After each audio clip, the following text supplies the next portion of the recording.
ప్రభుత్వ పథకాలకు అర్హులను గుర్తించమని అడిగితే అరెస్టులు చేస్తారా అని రేగొండ మండల బీఆర్ఎస్ పార్టీ మండల అధ్యక్షుడు అంకం రాజేందర్ ఆగ్రహం వ్యక్తం చేశారు. ప్రభుత్వం ప్రతిష్టాత్మకంగా చేపడుతున్న 4 సంక్షేమ పథకాలను అర్హులకు అందించే కార్యక్రమంలో భాగంగా రేగొండ మండలం పెద్దంపల్లి గ్రామంలో 2 రోజులుగా అధికారులు గ్రామసభ నిర్వహించారు.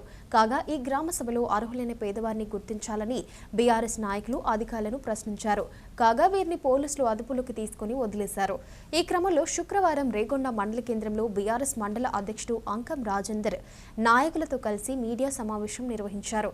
పెద్దంపల్లి గ్రామ పంచాయతీ కార్యదర్శి, ఎంపీడీఓ, స్పెషల్ ఆఫీసర్లు గురువారం ప్రజాపాలన గ్రామసభ నిర్వహించారని, అందులో ఇందిరమ్మ ఇండ్ల లిస్టులో పేదవారు లేకపోవడంతో అధికారులను నిలదీశామన్నారు. దీంతో అక్కడే ఉన్న పోలీసులు అదుపులోకి తీసుకోవడాన్ని తీవ్రంగా ఖండించారు. రాష్ట్ర ప్రభుత్వం చేపట్టిన 6 గ్యారంటీల పథకంలో భాగంగా 4 గ్యారంటీలకు గ్రామ సభలు రాష్ట్రమంతటా నిర్వహించడం జరిగింది. నిన్న అదేవిధంగా మా రేగొండ మండలంలో పెద్దంపల్లి గ్రామం మాది. ఆ గ్రామంలో నిన్న గ్రామ సభ జరిగితే అందరికి 10 ఎకరాలు ఉన్న వాళ్ళకు, 12 ఎకరాలు ఉన్న వాళ్ళకు వాళ్ళకు ఇళ్ళ పేర్లు చదివి ఇచ్చిర్రు. కార్యదర్శి గారు ఇళ్ళ పేర్లు చదివారు, స్పెషల్ ఆఫీసర్ కానీ. అదే ఇల్లు లేనివానికి, అసలే భూమికి ఏం లేకుండా ఆత్మీయ భరోసా అని చెప్పి కరువు పని చేసిండ్రని ఆత్మీయ భరోసాకు భూములు ఉన్న వాళ్ళకే ఇచ్చిండు. ఈ ఇల్లు కానీ భూములు ఉన్న వాళ్ళకు ఉన్నత వర్గాలకే ఇచ్చిండు. కనీసం పేదవాడిని గుర్తించలేని ఇళ్ళ కిరాయికుండి ఇల్లు జాగా లేనోడు ఇల్లు లేకుండా బరకాల మీద ఉండే బతికే జీవనం సాగించడానికి వాళ్ళకు ఇల్లు పేర్లు రాలేదు.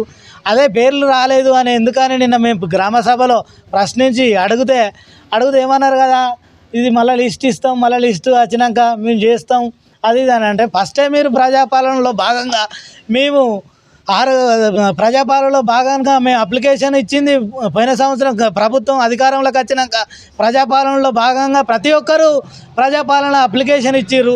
ఆ ప్రజాపాలన అప్లికేషన్ ఇచ్చినాక ఆ అప్లికేషన్ల ప్రకారమే సర్వే చేసి ప్రతి ఇంటింటికి పోయి సర్వే చేసినాక మళ్ళీ సెకండ్ అప్లికేషన్ ఇచ్చుడైంది. ఫస్ట్ అప్లికేషన్ ఇచ్చిన దాని మీద కార్యదర్శి ఏం చేసిండు, వీళ్ళు ఒకటి ఇందిరమ్మ కమిటీ కాంగ్రెస్ నాయకులని వాళ్ళు ఇందిరమ్మ కమిటీ వాళ్ళు కార్యదర్శి కలిసి ఉన్నత వర్గాలకే ఇల్లు రాసుకొని, కాంగ్రెస్ అధ్యక్షులకే ఇల్లు రాసుకొని వాళ్ళే ప్రజలకు న్యాయం చేయకుంటున్నారు.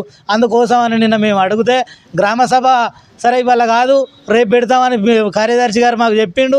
రేపు పెడితే సరే రేపైనా కానీ మాకు ఉన్నోళ్ళకు మాకు ఎలాంటి వాళ్ళకి ఇవ్వకండి, అర్హులైన వాళ్ళకే ఇవ్వండి, అనర్హులకు ఇవ్వకండి అని చెప్పడం జరిగింది. చెప్తే సరే రేపు పెడతాం గ్రామసభ, అందులో మిగతా పేర్లు యాడ్ చేస్తాం, అది చదివి వినిపిస్తాం అని చెప్పినాక కూడా మేము సరే అని ఊకున్నాం.